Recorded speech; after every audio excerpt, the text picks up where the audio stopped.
Entering Game 1 between the Golden State Warriors and Minnesota Timberwolves, there were question marks about the Dubs' potential fatigue level following a 7-game battle with the utterly physical Houston Rockets. That said, the Wolves hadn't played in 6 days, so the rust of Minnesota was a question mark, just like the amount of rest was a question mark for Golden State. According to Anthony Slater, Steve Kerr said pregame he didn't sense the same team fatigue tonight as he did entering Game 5 in Houston, and doesn't have the same luxury to take a safer approach in Game 1 as they did when they were up 3-1 on the road. Quote, having said that, if we're down 45 midway through the third, I'm pulling my guys. End quote. Steve Kerr went with Buddy Hield in the starting lineup yet again, and pregame, Kerr had some complimentary words for Hield. Steve, Buddy certainly doesn't have the reputation as a top defensive player, but he's changing that. I was going to say, yeah, he's a stop. Buddy is our stopper. There you go. Okay, that's all I needed to know. All right. How much responsibility have you given him in these playoffs? Obviously, you put him in starting lineup Game 7, and how has he done with this maybe added responsibility on defense? He's done great. He's strong. He's quick. He can stay in front of people. I thought he did a really good job both on Jalen Green and Van Vliet, during the Houston series. And, he's going to have to guard Ant some in this series, which is as big a challenge as there is. But he's not afraid, and he's strong, and he's doing a really good job of just following the game plan, staying in front, and making things as tough as possible. I think the biggest thing, honestly, with Buddy is to finish the possession. He had several plays in that Houston series where loose ball and he's trying to bounce it to himself and he didn't grab it. We're trying to teach him to, especially in the playoffs, like you have to secure that ball. The ball is everything. And that's kind of his next step. He's playing well defensively, but he's got to finish the possession with a loose ball, with the long rebounds, and help us in that possession game. In Game 1, Buddy Hield continued his hot streak on both ends of the floor by dropping a game-high 24 points while being a game-high plus 22. Defensively, as Ant's primary defender, he held Anthony Edwards to 9 for 22 shooting from the field. The team defense was outstanding as they held an opponent to under 90 points for a second consecutive outing. Stephen Curry went down, as we'll get to, but the Warriors continued to execute offensively while relying on their defense. Jimmy Butler had a near triple-double with 20 points, 11 boards, and 8 dimes. Draymond Green dropped 18, 8, and 6, with his scoring being electric early, while the bench unit bounced back from scoring just 3 points in Game 7, as Gary Payton II, Jonathan Kuminga, Pat Spencer, and Kevon Looney combined to give you 20 points, 15 rebounds, 5 assists, and 3 steals. Following a skip pass from Pods, Draymond Green took it in for the floater over his old pal Rudy Gobert. Split action with Draymond dishing and Butler screening saw Curry get free to get downhill.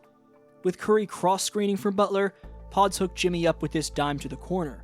Curry-Dre two-man game saw Green find Stephen from that same corner Jimmy just hit from. GP2 snatching it away from Gobert leads to Curry getting another triple. After Looney knocked it away from Reed from behind, Pods outletted to Butler, who found Hield, who found GP2 underneath.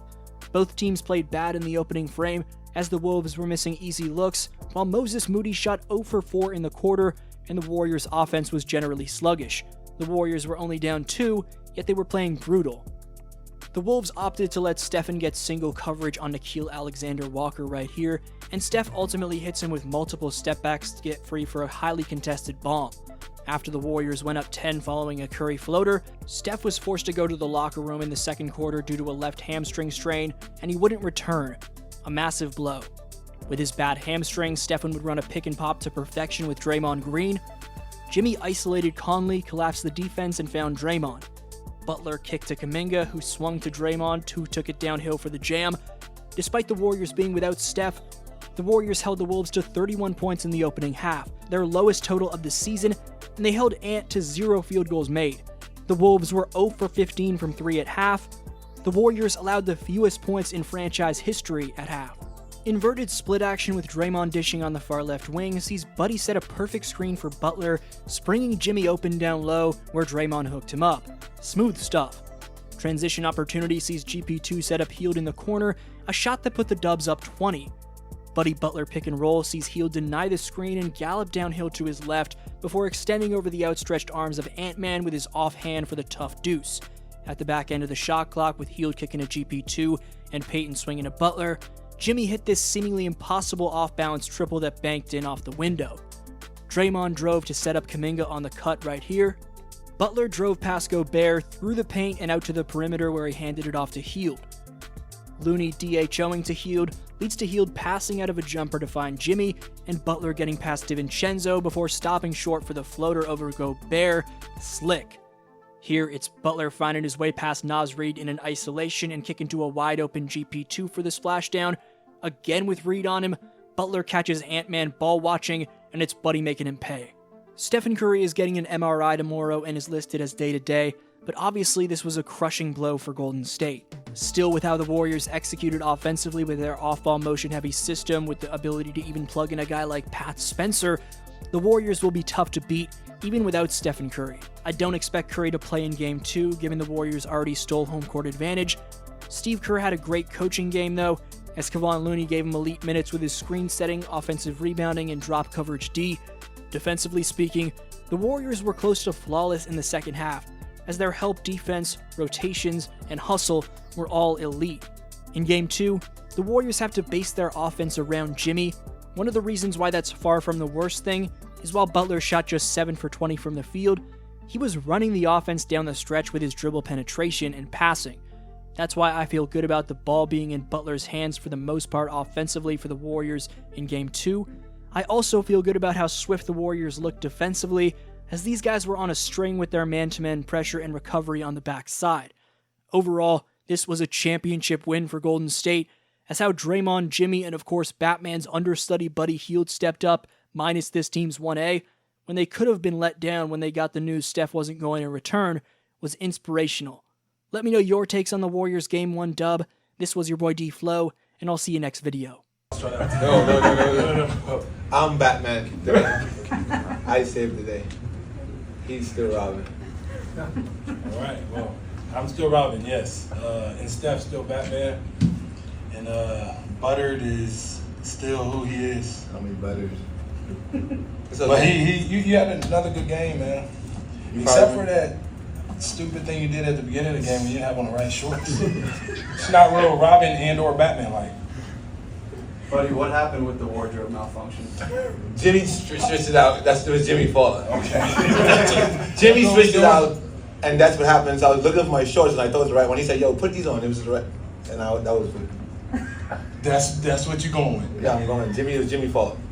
His locker's next to my locker. I was looking at my shorts. He said, "Yo, why can't I have my shorts?" Oh, it's here. And I put them on, and it looked just alike. And after that, I got a fine for it. So it's cool. It was Jimmy's fault. Blame Jimmy. The hamstring, and I guess you guys are celebrating a timeout, but Steph's walking off the floor, and just kind of the emotions of all that. I didn't see what happened. I also didn't see that he had grabbed his hamstring. I just saw him limping a bit. So I walked over to him, tell him to go pass, and he was kind of walking towards the locker room. I said, "You good?" And he was like, "I'll be back." And he just kept pushing. But we didn't really know what was going on for a while. Several minutes. It's like, game time minutes, which, is a lot longer than just minutes. We didn't know for a long time. And then they finally told us it was a hamstring. A little deflating, but we know, he did a great job of helping us build a comfortable enough lead. And Robin turned into Batman. What y'all call Buddy? Alfred. Alfred turned into Robin. And they filled in, so it was beautiful to see. And then everybody played great minutes. G came in, played great minutes. The hustle plays from Guy Santos, what did he play? 3 minutes? 3 minutes and 43 seconds, and he was hustling all over the glass, just wearing those guys down. It was beautiful to see. JK, great minutes. Guarding Ant, hit a big time shot, timely cuts. Everybody who came in the game gave us something. Loon was huge off the bench. They had great minutes. And so, complete team effort. But we know this series will get tougher and tougher. Hopefully we get Steph back. But regardless if we get Steph back or not, that's a really good team with a lot of pride and a lot of talent. And the cohesiveness of that team has grown over the year. And so they're a together team, and we know they're going to come out fighting. What was Steph's mood at halftime? We heard he had the ice pack on his hamstring, and it sounded like he was a little deflated. He was a little deflated, but he tried not to show it. You know, he was just in the locker room waiting on guys to come in, continuing to show their support, saying what he saw going on in the game. But it was